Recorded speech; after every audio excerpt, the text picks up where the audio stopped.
भगवते वासुदेवाय।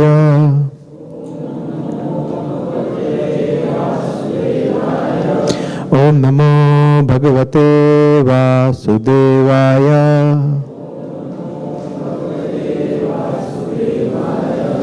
ओम नमो भगवते वासुदेवाय।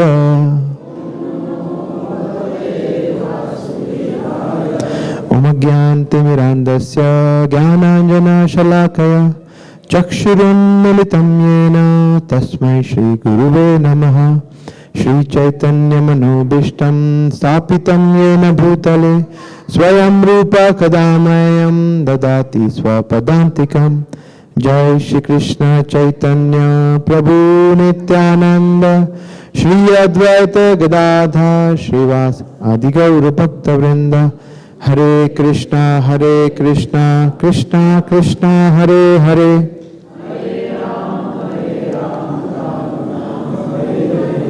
हरे कृष्णा। सभी का बहुत बहुत स्वागत है इस फ्राइडे प्रोग्राम में। तो कल का दिन बहुत बड़ा दिन है ना। श्रीमद् भगवद गीता का आविर्भाव दिन है, भगवद गीता जयंती। तो ये अपने आप में बहुत ही बड़ा अवसर है। मोक्षदा एकादशी जिसे कहते हैं।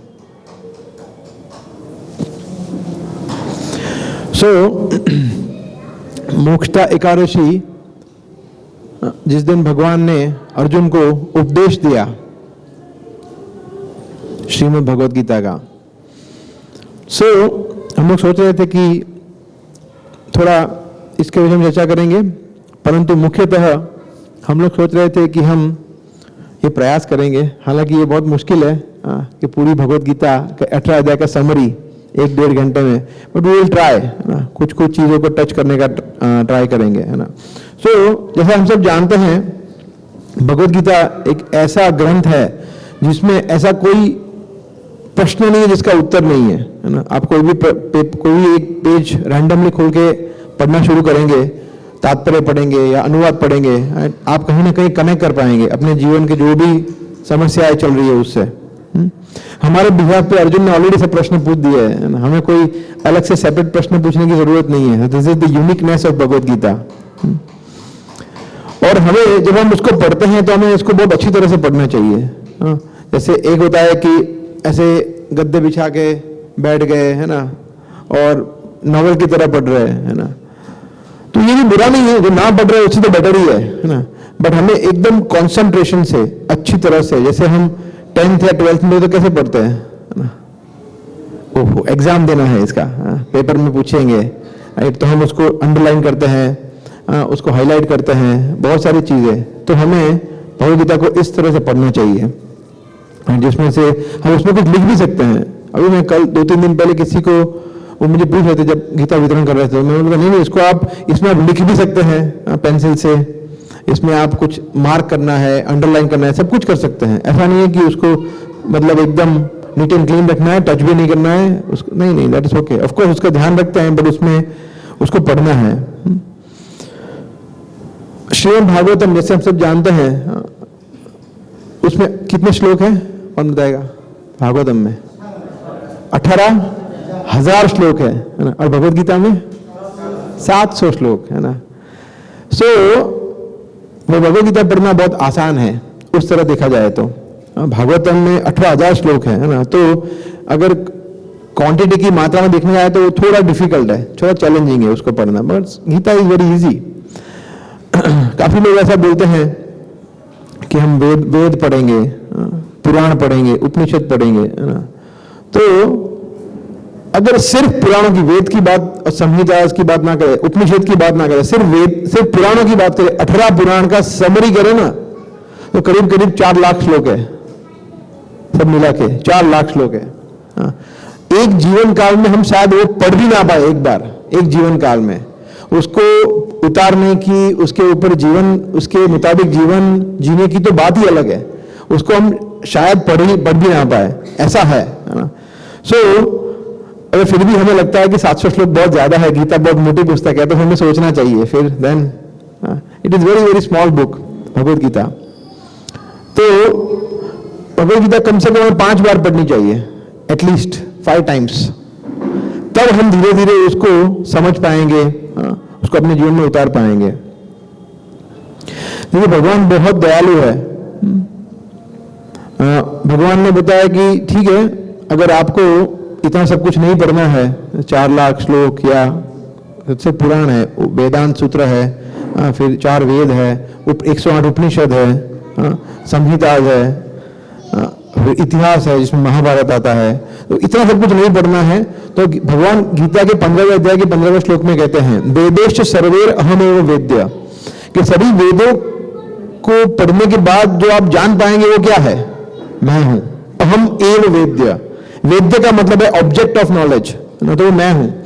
तो उसको हमें 2 तरीके से हम इंटरप्रेट करते हैं। एक तो कि अगर कोई व्यक्ति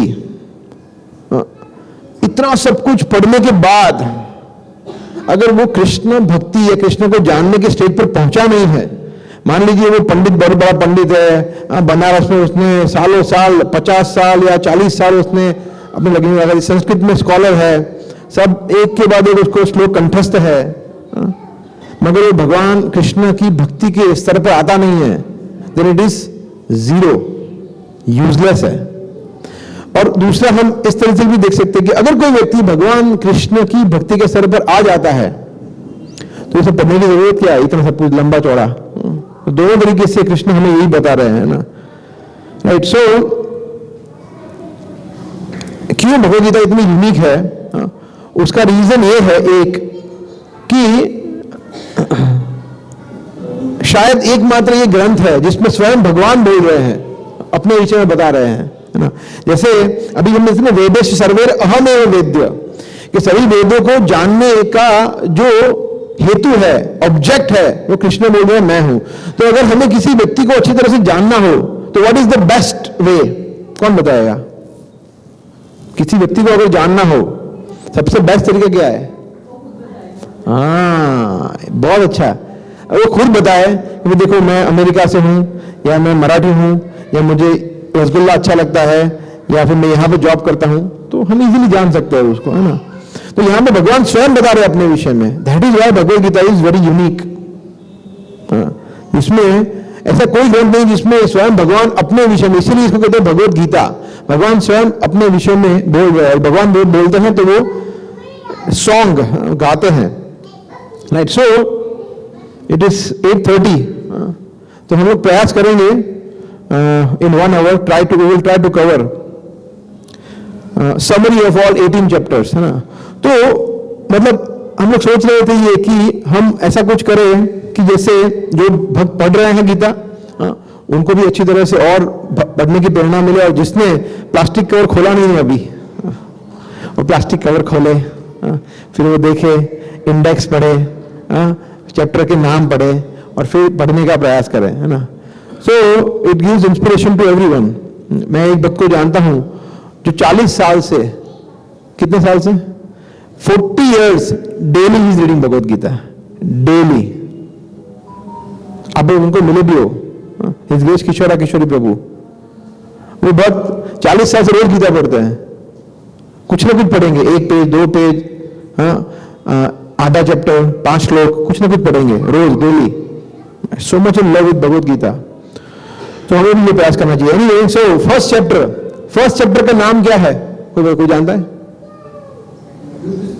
यस, युद्ध स्थल में सैन्य निरीक्षण, निरीक्षण आता है। तो सबसे पहला श्लोक कौन बोलता है? धृतराष्ट्र ओपनिंग बैट्समैन है भगवद गीता के, वो ओपन करते हैं, वो कहते हैं कि भाई देखो संजय, बताओ क्या किया मेरे पुत्रों ने और पांडवों ने। तो वहीं से वो शुरू करते हैं, वहीं से गीता का स्टेज शुरू होता है। एंड देन फिर संजय बताना शुरू करते हैं। तो संजय बताते हैं कि भाई देखो अर्जुन है, ये सब है, और अर्जुन बात कर रहे हैं किससे? वासुदेव से। क्या बात कर रहे हैं?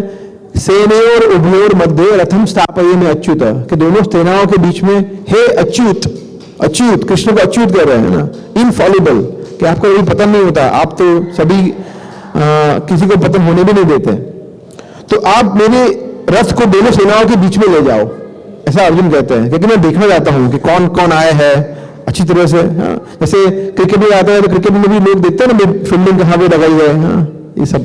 तो अर्जुन वॉज ट्राइंग टू सी कि रणनीति में कैसे बनाऊं, कहां पे कैसे वार करूं, तो दैट एंगल, उस एंगल में अर्जुन बोल रहे हैं। मगर जब भगवान यहां पे ले गए तो सब खुश हो गया, तो बोला अरे, तो फिर अर्जुन ने ये नहीं बोला अच्छा मैं देखो मैं इस तरह से बाण चलाऊंगा, ये करूंगा, ये। अर्जुन एकदम मतलब ये मेरा दिमाग घूम रहा है, ये सब क्या है, ये रोंगटे खड़े हो रहे हैं। हाँ, अर्जुन ने रोना शुरू कर दिया, बोला मैं कैसे युद्ध करूंगा, ये तो मेरे अपने हैं, परिवारजन है। और फिर अर्जुन बोले मैं युद्ध नहीं करूंगा, सॉरी कृष्ण। और 5 अलग अलग कारण देते हैं, है ना। अर्जुन बता रहे हैं कि देखो दया मुझे आ रही है, मैं कैसे करूं, लोगों को क्यों मारूं मैं। फिर बोल रहे हैं कि कुल का विनाश हो जाएगा, स्त्रियां विधवा हो जाएगी, वर्ण संकर प्रजा हो जाएगी। फिर बोल रहे हैं कि मुझे पाप लगेगा, तो मैं क्यों करूं ये सब, इतना पाप में कृत्य, गुरु की हत्या मतलब पाप है, वो क्यों करूं मैं, द्रोणाचार्य को क्यों मारूं। फिर अर्जुन एक और रीजन बता रहे हैं कि मुझे कोई एंजॉय नहीं करना है, मुझे स्वर्ग का सुख भी नहीं चाहिए, ऐसा सब कुछ मुझे एंजॉय नहीं करना है, सबको मार के अगर मैं जीत भी जाऊं तो मुझे कुछ नहीं चाहिए, है ना। और फिर अर्जुन बता रहे कि मैं अभी ये 4 बल मैं करूं या ना करूं, तो अनिर्णय, इनडिसीजन, ये 5 मुख्य कारण बता रहे हैं। तो और फिर अर्जुन शस्त्र को बाजू में रखते थे, गांडीव को, और फिर वो दुखी होकर बैठ जाते हैं ऐसे। तो वहां पे समाप्त होता है फर्स्ट चैप्टर। फिर प्रभुपाद तात्पर्य में कंक्लूड करते हैं बहुत ही सुंदर तरीके से कि अर्जुन एक शुद्ध भक्त थे, और क्योंकि वो शुद्ध भक्त थे इसलिए वो इस दिव्य ज्ञान को, भगवत गीता को रिसीव प्राप्त करने के एकदम योग्य व्यक्ति थे। क्यों? क्योंकि उनका हृदय बहुत ही सॉफ्ट था। वो सोच इससे एक वैष्णव इस तरह से सोच सकता है ना। तो वैष्णव जो होते हैं वो सॉफ्ट हार्टेड होते हैं, हार्ड हार्टेड नहीं होते हैं। उनका हृदय, अगर वैष्णव की आंखों में अगर आप 2-4 रोज आंसू देख लो तो ऐसा नहीं कि वो वीक है। It is not that Vaishnav is weak, very strong, but हृदय बहुत कोमल है। भगवान के भक्तों के प्रति, सभी जीवों के प्रति कंपैशनेट है। Okay, then we turn to the second chapter. Second chapter में भगवान, फिर अर्जुन वही सेकंड चैप्टर में शुरुआत करते हैं, कंटिन्यू करते हैं, बोला मैं युद्ध नहीं कर, मुझे पता नहीं क्या करूं क्या नहीं। और फिर अर्जुन बोले कि फिर आप हे कृष्ण, फिर वहां पे टर्निंग पॉइंट आता है जब अर्जुन सरेंडर करते हैं कि मैं आपको गुरु के रूप में स्वीकार करता हूं, हे कृष्ण मैं आपका शिष्य हूं, शरणागत, आप मुझे मार्गदर्शन दीजिए। और फिर कृष्ण और अर्जुन फ्रेंड्स नहीं रहते हैं, गुरु शिष्य बन जाते हैं, रोल चेंज हो जाता है। और सबसे पहले, थोड़ा आवाज ज्यादा हो रहा है,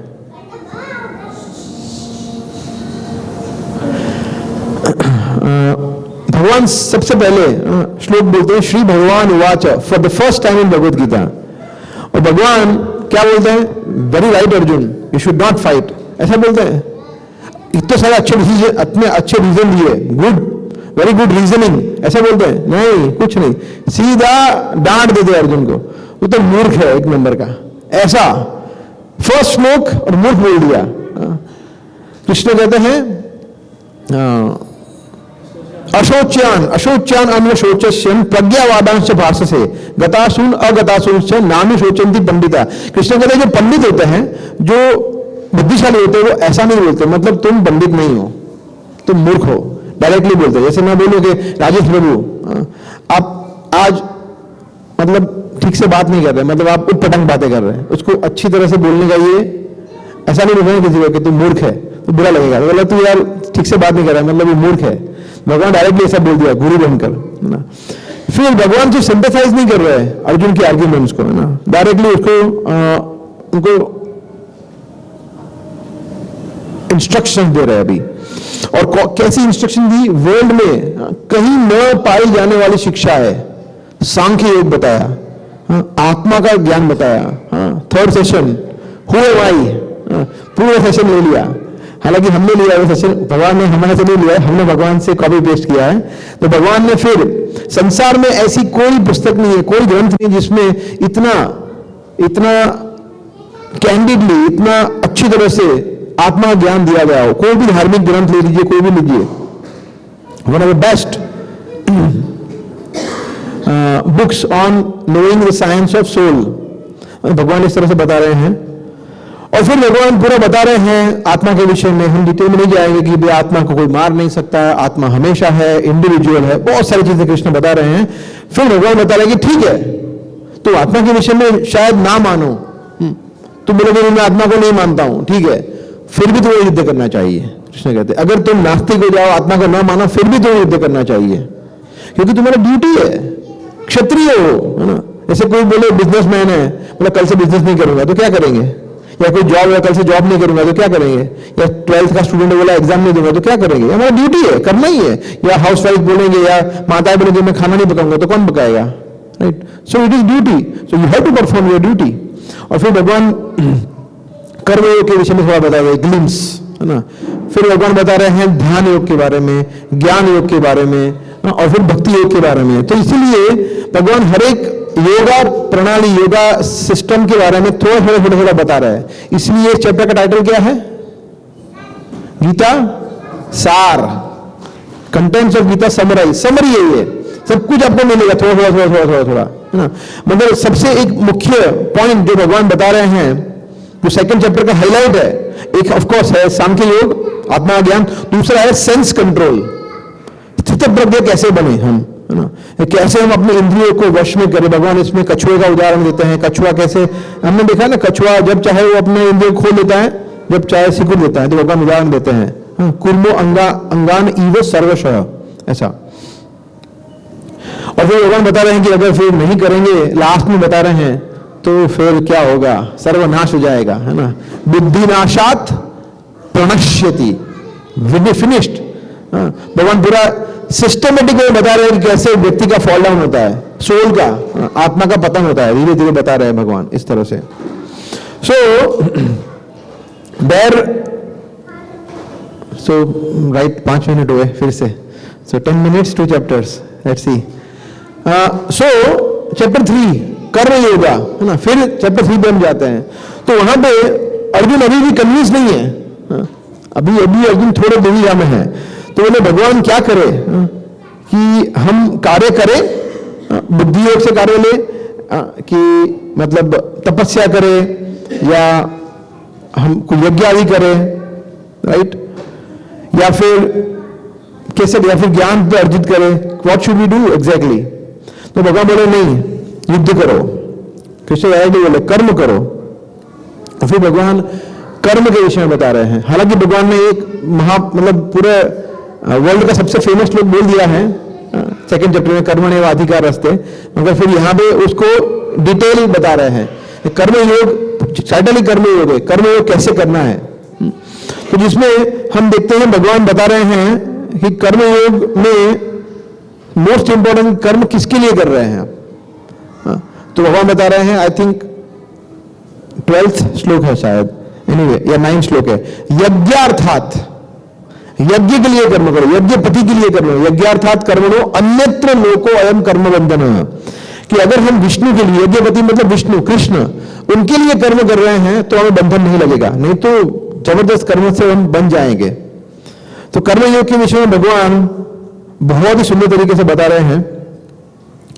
और भगवान यहां बता रहे हैं कि अगर हम खुद के लिए कार्य करेंगे, है ना, तो हम पाप, जैसे हमने वो देखा था ना, लास्ट सेशन में देखा था वो 313, यज्ञ शिष्टा सेना संतो मुच्यते सर्वकिल विषयी, है ना। प्रसाद के बारे में हमने देखा था ना, कि प्रसाद अगर हम भगवान को ऑफर करके ले रहे हैं तो हम सभी पापों से मुक्त हो जाते हैं, और अगर हम नहीं करते तो क्या खा रहे हैं हम?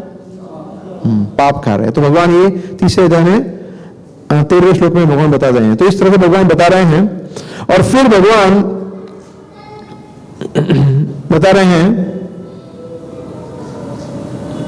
और फिर अर्जुन एक बहुत ही जबरदस्त क्वेश्चन पूछते हैं, सुपर क्वेश्चन, जो हम सबको, मुझे भी आता है, सबको आता है क्वेश्चन, कि ना चाहते हुए भी व्यक्ति पाप क्यों कर लेता है? इच्छा नहीं है, जानिया सुनिया विष खाइनो, जाना हुआ है, सुना हुआ है, हजारों बार सुना है, पढ़ा है, डिवोटीज ने भी बताया है, भगवान स्वयं बता रहे हैं सब कुछ, फिर भी हम पाप कार्य में लिप्त हो जाते हैं। ऐसा क्यों? फिर भगवान बोलते हैं, काम एष क्रोध एष रजोगुण समुद्भव, क्योंकि उसका रीजन है लस्ट, इच्छा, भौतिक इच्छा, और इतनी जबर, उसमें मुख्य सबसे प्रबल है काम वासना, कृष्ण कहते हैं। और फिर भगवान डिटेल में बता रहे हैं। और भगवान कह रहे हैं महाशनो महापापमा विद्धि एन इहम वैरिणम, और ये बहुत बड़ा शत्रु है, ऑर्डिनरी नहीं है, जबरदस्त है, मतलब अच्छे अच्छों को ये भ्रष्ट कर सकता है। हाँ। और फिर भगवान बता रहे हैं कि किस तरह से इसको कंट्रोल कर सकते हैं, वो भी बता रहे हैं सेंस कंट्रोल से। So that is how Krishna then concludes chapter 3। We go to 4th chapter. 4th chapter में भगवान शुरुआत करते हैं, भगवान एकदम अर्जुन को हिस्ट्री में ले जाते हैं, हिस्ट्री में। कृष्ण कहते हैं कि सबसे पहले देखो ये जो तुम सुन रहे हो ना, सबसे पहले मैंने बताया किसको दिए, बताया था ये सूर्य को बताया, विवस्वान को बताया था। तो अर्जुन ने बोला अच्छा। और फिर भगवान बोला देखो विवस्वान ने अपने पुत्र को बताया, किसको, मनु को, मनु ने किसको बताया, उनके पुत्र को, इक्ष्वाकु को। और इस तरह से कृष्ण कहते हैं कि एवं परंपरा प्राप्त है, कि इस तरह से गुरु शिष्य परंपरा को कृष्ण सबसे पहले फर्स्ट टाइम इंट्रोड्यूस कर रहे हैं भगवत गीता में, कि इस तरह से होता है ज्ञान, इस तरह से मिलता है। जैसे हम देखते हैं ना भक्ति विनोद ठाकुर, फिर किशोर बाबा जी, भक्ति संसार ठाकुर, इस तरह से गुरु शिष्य परंपरा में तो हमें भी मिल रहा है। सो कृष्ण इंट्रोड्यूस करते हैं और फिर अर्जुन बोलते एक मिनट वेट। अर्जुन हालांकि एक्टिंग कर रहे हैं हमारे लिए, कल उठ के कोई प्रश्न ना पूछे, मतलब मगर ऐसे कैसे हो सकता है, हम आपकी उम्र में देखो अभी, मतलब हम लोग तो एक ही उम्र के हैं, है ना। और कहां सूर्यदेव, आपने सूर्य को कब बताया, ये तो मतलब जोरदार है, ऐसे पॉसिबल नहीं है। फिर कृष्ण कहते हैं हाँ ये अच्छा क्वेश्चन पूछा है, बैठो अभी। फिर कृष्ण बताते हैं कि देखो मेरे और तुम्हारे अनेक जन्म हो चुके हैं, मगर प्रॉब्लम सिर्फ हमारे दोनों के बीच में इतना है कि तुम्हें उसमें से कुछ याद नहीं है। मुझे मेरा जन्म नहीं, हर एक व्यक्ति का जन्म का सब कुछ ज्ञात है, क्योंकि तुम्हारे जन्म में अंतर है, तुम्हें जन्म लेना पड़ता है और मैं अवतार धारण करता हूं, है ना। और फिर वो अगेन वर्ल्ड फेमस श्लोक आता है, कौन सा, यदा यदा ही धर्मस्य, है ना, दैट श्लोका देन कम्स, यदा यदा ही धर्मस्य। और फिर कृष्ण कहते हैं क्यों आता हूं मैं, कृष्ण भी बताते हैं कि मैं दो कार्य के लिए आता हूं, परित्राण साधुना और दुष्कृतों को मारने के लिए। और फिर बोलेंगे संभवामी आत्म माया, मैं मेरी माया शक्ति से आता हूं, मुझे कोई बाध्य नहीं कर सकता कि आना, हमें तो आना पड़ता है अनफॉर्चुनेटली, है ना, हमें जन्म लेना पड़ता है हमारे कर्मों के अनुसार। कृष्ण का ऐसा नहीं है, वो जब चाहे आते हैं जाते हैं अपनी मर्जी से। फिर भगवान अपने नेचर के बारे में बताना शुरू करते हैं धीरे धीरे। और फिर भगवान 4th chapter is one of the best chapter, जिसमें एक के बाद भगवान ने जो श्लोक बोले हैं अमेजिंग, है ना। फिर भगवान बताते हैं कि मेरे जन्म और मेरे कर्म को जानने का फायदा क्या है ना। फिर आप अगर मेरे जन्म और कर्म को जान लिया आपने, दैट्स इट, देन आप जन्म मृत्यु चक्कर से छूट जाएंगे, है ना। और फिर भगवान ने बता रहे हैं कि देखो मगर फिर भी लोग, कुछ लोग हैं जो इसको फॉलो करते हैं, कुछ नहीं करते हैं, बट ठीक है, नहीं करोगे तो फिर मैं उस मुताबिक रेसिप्रोकेट करूंगा, है ना।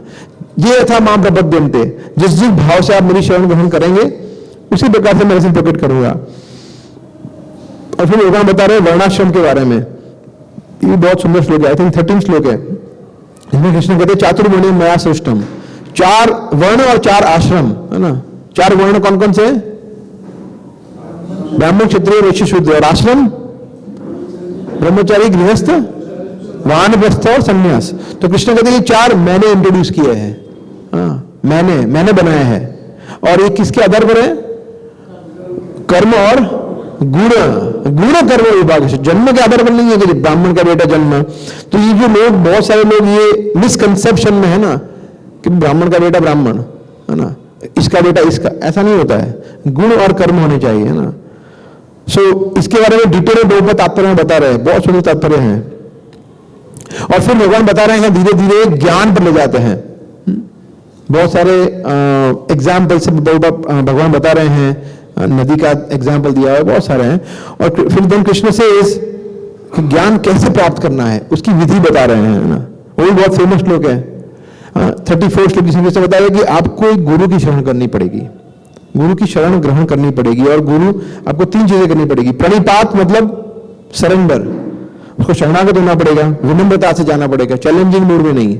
फिर परिप्रश्न, फिर क्वेश्चंस पूछना है, प्रश्न पूछने हैं कि स्टॉक का ऊपर गया नीचे जाएगा, ऐसा प्रश्न नहीं, है ना, स्पिरिचुअल क्वेश्चंस, राइट। और सेवा करनी पड़ेगी, है ना, कुछ टेंजिबल सेवा करनी पड़ेगी, जो आप सभी लोग कर रहे हैं, जो आप सभी लोग ये तीनों चीज कर रहे हैं। हम सभी ने प्रभुपाद का आश्रय ग्रहण किया हुआ है। हम सभी लोग एक दूसरे से प्रश्न पूछते हैं, कोई जवाब देता है, कोई सुनते हैं अलग अलग तरीके से, और हम सभी लोग सेवा भी कुछ ना कुछ करने का प्रयास करते हैं। तो हम सभी लोग भगवान ने जो मार्ग बताया उसी के अनुसार चलने का प्रयास करते हैं। इस्कॉन में आपको वही चीज मिलेगी। 434 वेरी नाइस श्लोका। और फिर भगवान बता रहे हैं कंक्लूड करते करते कि भाई देखो, मगर अगर जो आपको भाई श्रद्धा नहीं है, ज्ञान में, भक्ति में, मैं जो बोल रहा हूं उसमें श्रद्धा नहीं है, विनश्यति संशय आत्मा। अब कृष्ण से अज्ञश्च अश्रद्धानश्च, अज्ञ मतलब इग्नोरेंट, जिसको पता नहीं है, फिर अश्रद्धानश्च जिसकी श्रद्धा नहीं है, और जो डाउट करता है, संशय आत्मा। तीन लोग श्री कृष्ण बता रहे हैं, अज्ञानी, डाउट करता है वो, और जिसकी श्रद्धा नहीं है। तीन प्रकार के लोग विनश्यति, वो लोग फिनिश हो जाएंगे, उसका कुछ नहीं होगा, विनाश हो जाएगा उनका। तो हमें उसमें नहीं जाना है, उसमें नहीं फॉल होना है। नेक्स्ट चैप्टर, तो 4th चैप्टर का टाइटल क्या था, किसी को पता है? तीसरा था 4th, दिव्य ज्ञान, ट्रांसेंडेंटल नॉलेज, है ना। हमें टाइटल पता होना चाहिए गीता का। तो गीता वितरण करने जाते हैं ना हम, तो अच्छा आपको पता है। अभी मुझे बहुत मिले थे, तो बोला हम लोग रोज गीता का पाठ करते हैं, आप 18 अध्याय के चैप्टर की टाइटल मुझे याद है। तो बोला वेरी गुड, थैंक यू, आ गया। उनको मैं टाइटल पूछा होता तो शायद उनको पता होता, नहीं होता। तो अगर हमारे साथ ऐसा हो गया है ना, तो पता होना चाहिए, है ना। सो एनीवे, टाइटल के नाम, चैप्टर की टाइटल पता होना चाहिए मैं, और उसमें फिर पढ़ना भी चाहिए। चैप्टर 5 जिसमें कृष्ण भावना भावित कर्मयोग, फिर भगवान कर्मयोग को और डिटेल में बता रहे हैं। 3rd चैप्टर में कर्मयोग को भगवान ने बताया ब्रीफ में, किस तरह से कर्म करना है वगैरह। और अभी 5th चैप्टर बता रहे हैं कि कृष्ण भक्ति में कैसे कर्म करना है। तो अभी एक्चुअली भक्ति में कर्म की बात हो रही है, वहां पर निष्काम कर्मयोग की बात हो रही थी। तो ये क्यों भगवान ने बताया, क्योंकि 4थे अध्याय के बाद फिर अर्जुन और कंफ्यूज हो गए। बोला ओहो, तो क्या करना है, कर्म करना है या ज्ञान लेना है? क्या करना है? कर्म नहीं, ज्ञान युक्त कर्म करना है। कर्म करना है, बट नहीं क्या करना है क्या नहीं करना है जान के फिर कर्म तो करना ही है। कर्म किए बगैर नहीं रह सकते, इस तरह से भगवान बता रहे हैं, राइट। और रिनाउंसिएशन, जैसे कर्म का त्याग नहीं करना है ना, या कुछ चीजें रिनाउंस नहीं करनी है, मतलब परित्याग नहीं करना है ना। तो त्याग हम जब जनरली हम किस चीज का करते हैं, जैसे ये मेरा फोन है, इसका मैं त्याग करूं तो मेरे फोन का त्याग किया, मगर हमारा इधर है ही क्या हम त्याग करें? सब कुछ कृष्ण का है, एक्चुअली सब कुछ कृष्ण का है, तो हम त्याग किस चीज का करेंगे? त्याग करने के लिए कुछ होना भी चाहिए ना, हमारा property. That is higher understanding, ये समझ होना चाहिए हमें। तो इसलिए त्याग नहीं करना है। कृष्ण ने जो हमें दिया है जो चीजें, उसको उनकी भक्ति में जोड़ना है। ये 5वें अध्याय का समरी है कि भगवान ने जो भी हमें, कोई व्यक्ति है जो कुकिंग में एक्सपर्ट है, कोई व्यक्ति है जो बोलने में एक्सपर्ट है, कोई व्यक्ति है जो फाइनेंस में एक्सपर्ट है, हर एक वस्तु को हमें कृष्ण की सेवा में जोड़ना है। दैट इज कृष्ण भावना भावित कर्म योग। ये 5वें अध्याय का समरी है। और फिर भगवान बता रहे हैं 5वें अध्याय में लास्ट में कि किस तरह से मन और इंद्रियों को नियंत्रण में रखते हुए हमें कर्म करना चाहिए, ताकि हम जब कर्म कर रहे हो तो हमारे मन और इंद्रिय इधर उधर भटके नहीं, और हम वास्तव में शांति प्राप्त करें। फिर भगवान लास्ट में वो बहुत ही प्रसिद्ध श्लोक कहते हैं, भोक्तारम यज्ञ तपसाम सर्वलोक महेश्वरम सूर्यम सर्वभूतानाम ज्ञात्वा माम शांति मृच्छति, कि अगर आपको शांति प्राप्त करनी है, जो कि हर एक व्यक्ति को प्राप्त करनी होती है, चाहे वो मिलियनर हो, बिलियनर हो, कोई भी हो, तो शांति प्राप्त करने का सूत्र है कि हम भगवान को समझे कि भगवान सबके एकदम परम मित्र है, भगवान सभी के स्वामी हैं, और भगवान सभी चीजों के भोक्ता तो यही है, सब कुछ उनके लिए ही करना है। अगर 3 चीजें समझ ले और उसके मुताबिक कार्य करें, देन हम एक्चुअली वास्तव में पीसफुल हो सकते हैं। हम देखते हैं ना, जो इस्कॉन में ब्रह्मचारी है, सन्यासी है, जिन्होंने भगवान को जीवन समर्पित कर दिया, कितने पीसफुल होते हैं ना, एजिटेट नहीं होते हैं कभी, शांति बात, क्योंकि उनको ये 3 चीज को फॉलो करते हैं इसलिए। और हम लोग ये नहीं फॉलो कर पाते, खास करके जो लोग जॉब करते हैं, बिजनेस करते हैं, क्योंकि वो अटैच हो जाते हैं बहुत सारी चीजों से। ये 3 चीज को फॉलो करने के बाद कृष्ण कहते हैं we can achieve peace. Next chapter, 6th chapter, what is the title, कोई बताएगा? यस, ध्यान योग है ना। सो मेडिटेशन है ना, बहुत प्रसिद्ध है मेडिटेशन ना अभी के युग में। जब भगवान ने वहां पे बात की 5th चैप्टर में, उसके कनेक्शन में भगवान ने 6th चैप्टर में सबसे पहला श्लोक बोला कि सन्यासी कौन है, सन्यासी कौन है, भगवान डेफिनेशन दे रहे हैं। अनाश्रित कर्म फलम कार्यम कर्म करोतु यः। भगवान कहते हैं कि जो अपने कर्म फल से अनासक्त है, उसको कोई चिंता नहीं है कर्म के मुझे आएगा नहीं मिलेगा। जो कर्म कर रहा है, कोई अटैचमेंट नहीं है। भगवान के लिए कार्य कर रहा है, उसको कोई अटैचमेंट नहीं है। आप बुक डिस्ट्रीब्यूशन कर रहे हैं और वो ले रहा है नहीं ले रहा है, कोई फर्क नहीं पड़ता है। हम उसी एंथुसियाज्म से, उसी भाव से, सेवा के भाव से भगवान और वैष्णव को प्रसन्न करने के लिए हम कर रहे हैं, तो वी आर एज गुड ए सन्यासी। भगवान कह रहे हैं 6th चैप्टर का 1st श्लोक है ना। सन्यासी का मतलब साधारण कपड़े धारण करना नहीं होता है कि जो बड़ी बड़ी गाड़ी रखता है वो सन्यासी, ऐसा नहीं। सन्यासी का मतलब अनाश्रित कर्म फलम, राइट। तो कृष्ण कहते हैं ये 1st श्लोक में। और फिर भगवान कहते हैं कि भाई रियल योग जो है वो योग का भगवान डेफिनेशन बता दें। योग का मतलब है जुड़ना, सोल को, आत्मा को परमात्मा से जोड़ना। और फिर भगवान विधि बता रहे हैं कि देखो ध्यान योग में ऐसा होता है, कुछ घात लेना होता है, वहां पे इस मुद्रा में ये करना होता है, और ये सब भगवान बता रहे हैं। तो अर्जुन सब सुन रहे हैं और बोल रहे हैं कि देखो माइंड को कंट्रोल करना है। अर्जुन ने फिर सब कुछ सुना, बोलने दिया। फिर अर्जुन ने बोला sorry I can not do, ना बोल दिया डायरेक्टली, गुरु को ना बोल दिया। कृष्ण ने बोला कि ऐसा करना होता है। अर्जुन ने बोला मगर मैं नहीं कर सकता, है ना। ऐसे फॉर एग्जाम्पल अंकुर प्रभु को हरे जो बोले कि अंकुर प्रभु कल से आपको रोज है ना 1 किलो गुलाब जामुन बना के लेके आना है भगवान के लिए। प्रभु मैं लाइफ में कभी रोटी भी नहीं बनाया है, गुलाब जामुन कहां से बना होगा? तो दैट इज नॉट पॉसिबल। तो प्रैक्टिकली पॉसिबल नहीं था, अर्जुन ने मना कर दिया। और हम आजकल के युग में ध्यान करने का प्रयास कर रहे हैं। वाह क्या बात है। अर्जुन ने बोला चंचल ही मन है कृष्ण, ये मेरा मन बहुत चंचल है और बहुत ही बलवान है, हठीला है वगैरह वगैरह, तो मैं नहीं कर सकता। मैं इससे बटने की मैं अभी एक बाण निकालूंगा और वायु को वश में कर दूंगा, ये पॉसिबल है। That I can do. वायु को वश में कर सकता हूं मगर मन को वश में नहीं कर सकता। बोलो है ना, जैसे श्लोक को वश में करना थोड़ा डिफिकल्ट है ना, ऐसे ही वायु को वश में करना भी बहुत मुश्किल है। ऐसा अर्जुन ने एग्जाम्पल दिया है ना। सो भगवान ने बोला यस यू आर राइट, आपका मन नहीं, यहां पे जितने लोग बैठे सबका मन ऐसा ही है। मन को वश में करना बहुत मुश्किल है, मगर कृष्ण बोलते अभ्यास से और वैराग्य से प्रैक्टिस करना है और धीरे धीरे डिटैच होना है आसक्तियों से, तो मन को वश में कर पाएंगे। अभ्यास करेंगे मगर बहुत ज्यादा आसक्ति रहेगी तो भी कोई उसका फर्क नहीं होगा। So we have to practise detachment. फिर भगवान बता रहे हैं युक्ताहार विहारस्य, ये बहुत ही अच्छा श्लोक है। इसमें कृष्ण कहते हैं कि क्या क्या चीजों को हमें प्रैक्टिस करके रेगुलेट करना है ना। तो कृष्ण कहते हैं कि हमें स्लीपिंग, डाइट हैबिट, सोने की आदतों में, और जो कर्म कर रहे हैं रिक्रिएशन, उस सब में हमें जो हम आराम करते हैं वो सब चीजों में हमें कंट्रोल करना है। तब हम क्या हो जाएंगे, सभी दुखों से मुक्त हो सकते हैं। वरना हम दुखी ही रहेंगे क्योंकि हम ठीक से खाते नहीं है, ठीक समय पे खाते नहीं है, ठीक समय पे सोते नहीं है, उठते नहीं है, तो सब दिक्कतें आती है, राइट। और फिर अर्जुन पूछते हैं कि मगर ये सब मैं करूंगा मगर मैं सक्सेसफुल नहीं हुआ तो, फेल हो गया तो ये तो क्वेश्चन आ सकता है ना किसी को कि मैंने प्रयास किया मगर नहीं सक्सेसफुल हुआ तो, और मेरी मृत्यु हो गई तो मैं तो फिर बादलों की तरह हो जाऊंगा जो कोई काम में नहीं आया, दिखाने के लिए, गरजे भी नहीं, बरसे भी नहीं, कुछ नहीं हुआ। तो कृष्ण ने कहा नहीं, जो व्यक्ति इस मार्ग पे चलेगा उसका कुछ नहीं होगा, कुछ नुकसान नहीं होगा। जो व्यक्ति थोड़ा बहुत भी भक्ति योग का प्रैक्टिस करेगा है ना, उसको नेक्स्ट लाइफ में अच्छा बर्थ मिलेगा, एक वैष्णव के घर पे जन्म मिलेगा। जैसे श्लोक है और बाकी बहुत सारे हमारे बच्चे हैं, ईशान है। तो क्योंकि उन लोगों ने लास्ट लाइफ में भक्ति योग प्रैक्टिस किया था, कुछ कारण से अधूरा रह गया, अभी वो कंप्लीट करने के लिए वो आए हैं।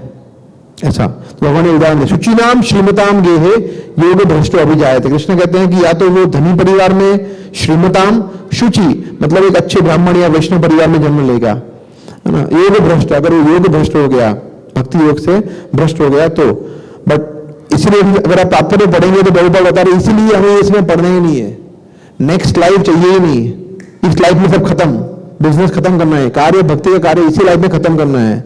ऐसा नहीं सोचना कि ओ भगवान ने बता दिया नेक्स्ट लाइफ में, तो फिर क्या चिंता है। देखो हमने 16 माला तो कर लिया 1 साल, अभी जितना हुआ 1%, 5%, ठीक है नेक्स्ट लाइफ में करेंगे, ऐसा नहीं, ऐसा नहीं, इसी लाइफ में सब कुछ खत्म करना है ना, क्योंकि बहुत रिस्की है ये। Okay, so half an hour we finish 6 chapters. Sorry I am a bit slow, थोड़ा फास्ट जाएंगे। चैप्टर 7 में क्या है, टाइटल पता है किसी को?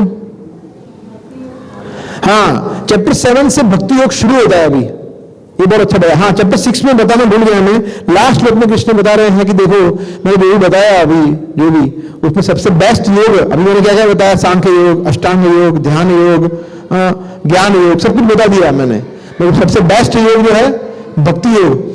अभी मैंने बताया नहीं इतना अच्छी तरह से, अब बताऊंगा मैं, और ये मेरा ओपिनियन है, कृष्ण मैं बता रहा हूं, सर्टिफिकेट मैं साइन कर दे रहा हूं, ये सबसे बेस्ट योग है भक्ति योग। मेरे विषय में हमेशा सोचना मत, व्हाट इज द श्लोका, नहीं, व्हाट इज द श्लोका, योगी नामपि सर्वेश मद गतेन अंतरात्मना।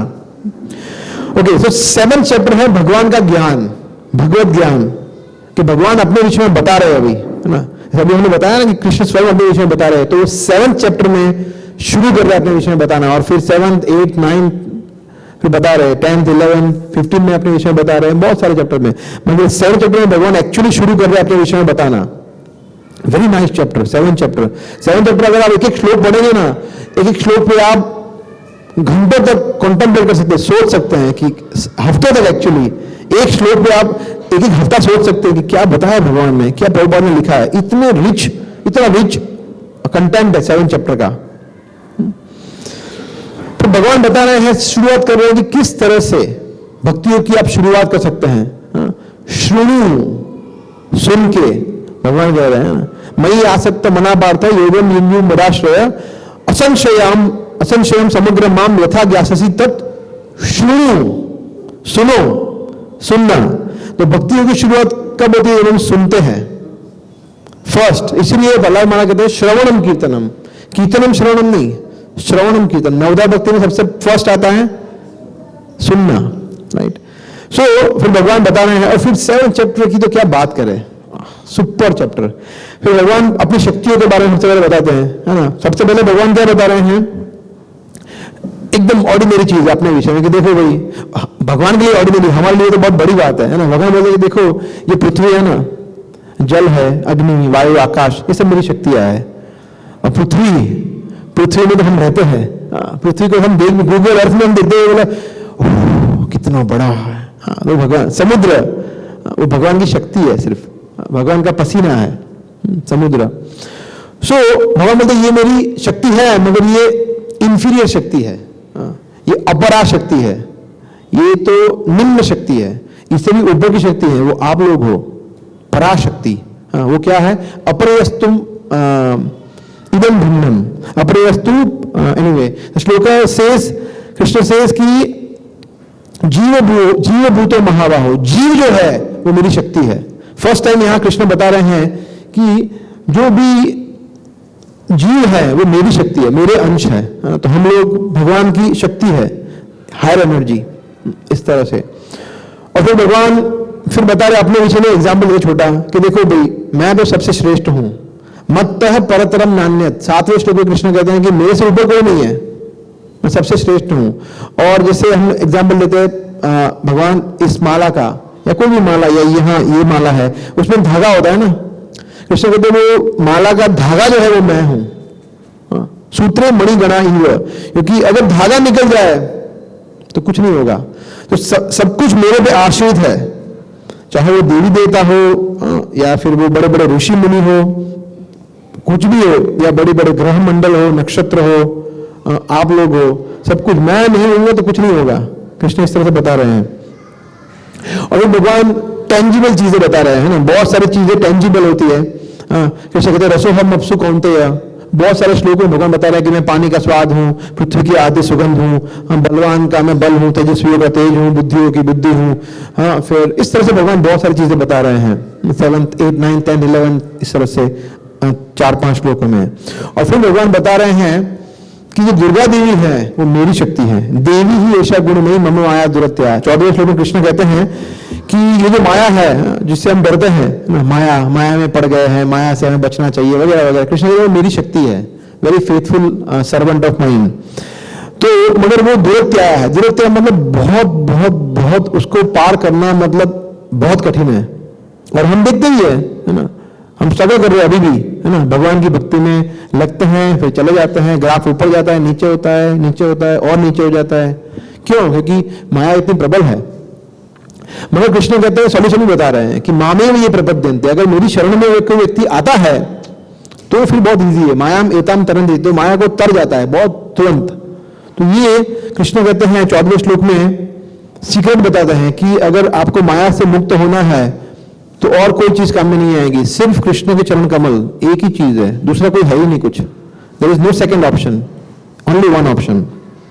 और फिर भगवान बता रहे हैं 4 प्रकार के व्यक्ति जो भगवान की शरण में जाते हैं, नहीं जाते हैं, है ना। तो हम उस पर चर्चा नहीं करेंगे कौन कौन प्रकार से लोग व्यक्ति भगवान की शरण में जाते हैं और कौन जो है वो नहीं जाते हैं। तो आप सभी लोग वो 4 फर्स्ट कैटेगरी में आते हैं जो भगवान की शरण में जाते हैं। और कुछ लोग हैं जो आपकी पुस्तक नहीं करते, आपको बोलते हैं चल चल बोलते ना, चलो चलो, या देखते नहीं, ऐसे ही ऐसा करते ना एक्टिंग, वो उस कैटेगरी में 4 जो शरण में नहीं जाते हैं। उनको समय है अभी जाने का, राइट, शायद एक दिन, एक साल या कुछ जीवन, कभी कभी जाएंगे भगवान की शरण में, क्योंकि आप गीता के दर्शन कर लिए, ऐसे ही देख लिया, मगर देख तो लिया, है ना, सो दैट इज ओके। फिर भगवान एक बहुत ही सुंदर श्लोक कहते हैं, 19वां श्लोक, जिसमें कृष्ण कहते हैं कि ये सब ठीक है, 4 प्रकार के लोग आते हैं, नहीं आते, वो सब ठीक है, मगर एक व्यक्ति है ना, वो एकदम अलग है, अलग क्वालिटी का है। वो कौन है? महात्मा है। क्योंकि बहुनाम जन्म नाम बनते, बहुत बहुत जन्मों के बाद वो मेरी शरण में आया है। ऐसा क्यों आया? क्योंकि वासुदेव सर्वमिति, क्योंकि वो समझ गया है कि नहीं, कृष्ण ही सब कुछ है, कृष्ण के अलावा कुछ नहीं है। क्योंकि आप लोग हैं, आप लोग भी वो भी रास्ते में जुड़ तो गए हैं। कृष्ण कहते हैं ऐसे महात्मा बहुत दुर्लभ है जो मेरे शरण में आता है, कृष्ण कहते हैं ये।